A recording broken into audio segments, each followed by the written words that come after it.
প্রিয় অষ্টম শ্রেণীর শিক্ষার্থীরা, শুভেচ্ছা নিও। আজকে আমি তোমাদের বিজ্ঞান বিষয়ের নতুন বই থেকে অষ্টম অধ্যায় রাসায়নিক বিক্রিয়া এর ৮৮ পৃষ্ঠা থেকে সৃজনশীল প্রশ্ন ১ সমাধান করে দেব। প্রথমে তোমাদের বলবো, যারা আমার চ্যানেলটি সাবস্ক্রাইব করো নাই তারা আমার চ্যানেলটি সাবস্ক্রাইব করবে এবং আমার সাথে থাকবে। তাহলে চলো আমরা ক্লাস শুরু করি। বিজ্ঞান অষ্টম অধ্যায় পৃষ্ঠা নং ৮৮, সৃজনশীল প্রশ্ন ১। রসায়নের একজন শিক্ষার্থী ল্যাবরেটরিতে নিচের বিক্রিয়াগুলো সম্পন্ন করলেন। ১. কার্বন প্লাস অক্সিজেন তাপ দিয়ে বিক্রিয়া।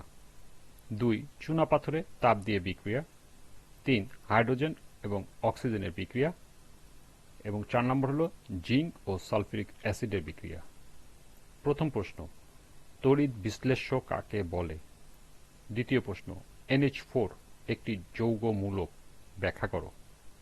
তৃতীয় প্রশ্ন, উদ্দীপকের কোন বিক্রিয়ায় মৌলিক গ্যাস উৎপন্ন হয়েছে, ব্যাখ্যা করো। এবং সর্বশেষ প্রশ্ন, ১ ও ৩ নং সংযোজন বিক্রিয়া হলেও এদের মধ্যে ভিন্নতা আছে, বিশ্লেষণ করো। তাহলে চলো এখন আমরা এই ৪টি প্রশ্নের সমাধান দেখে নিই।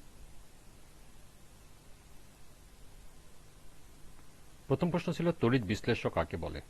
যেসব যৌগিক পদার্থ গলিত বা দ্রবীভূত সাধারণ পানিতে অবস্থায় আয়নে বিভক্ত হয়ে বিদ্যুৎ পরিবহন করে এবং এর ফলে রাসায়নিক পরিবর্তন ঘটে নতুন পদার্থ উৎপন্ন করে, তাদের তড়িৎ বিশ্লেষ্য বলে।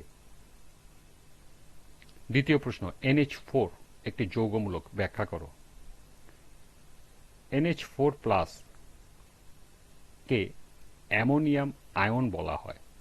এটি একটি যৌগমূলক কারণ NH4+ গঠিত হয় একটি নাইট্রোজেন বা N এবং 4টি হাইড্রোজেন বা H পরমাণু নিয়ে।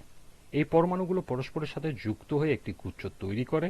গুচ্ছটি একটি ধনাত্মক চার্জ +1 বহন করে।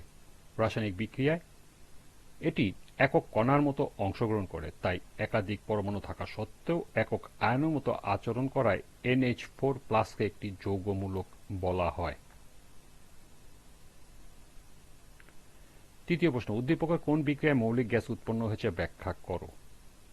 উদ্দীপকের ৪ নং বিক্রিয়ায় মৌলিক গ্যাস উৎপন্ন হয়েছে। বিক্রিয়াটি হল জেটেন প্লাস H2SO4 বিক্রিয়া করে জেটেন SO4 প্লাস H2।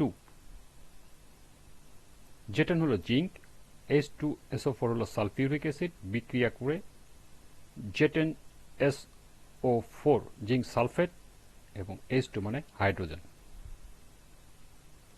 এই বিক্রিয়ায় জেটেন ধাতু H2SO4 এর সাথে বিক্রিয়া করে জেটেন SO4 ও H2 গ্যাস উৎপন্ন করে। H2 একটি মৌলিক গ্যাস, কেননা এর সংকেত হাইড্রোজেন ভিন্ন অন্য কোনো পরমাণু নেই। এই বিক্রিয়াটি একটি প্রতিস্থাপন বিক্রিয়া।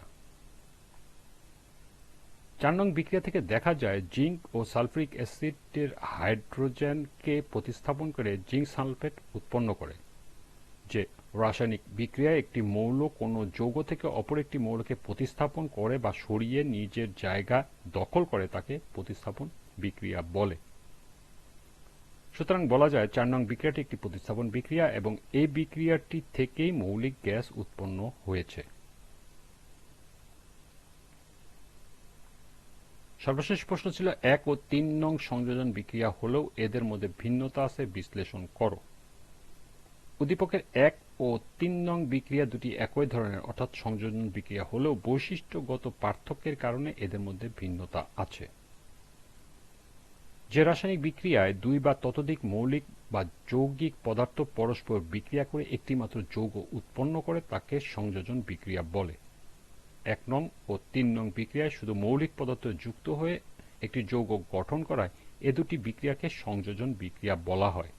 যেমন ১ নং বিক্রিয়াটি হল C+O2 তাপ প্রয়োগে CO2। ৩ নং বিক্রিয়াটি হল 2H2+O2 বিক্রিয়া করে 2H2O।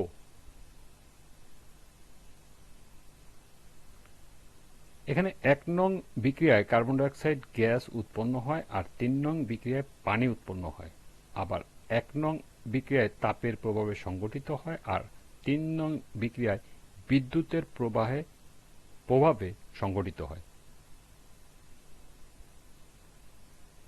সুতরাং বলা যায় 1 নং ও 3 নং বিক্রিয়ায় সংযোজন হলেও এদের মধ্যে ভিন্নতা আছে। এই ছিল সৃজনশীল প্রশ্ন 1 এর সমাধান। আজকের ক্লাসটি এ পর্যন্তই।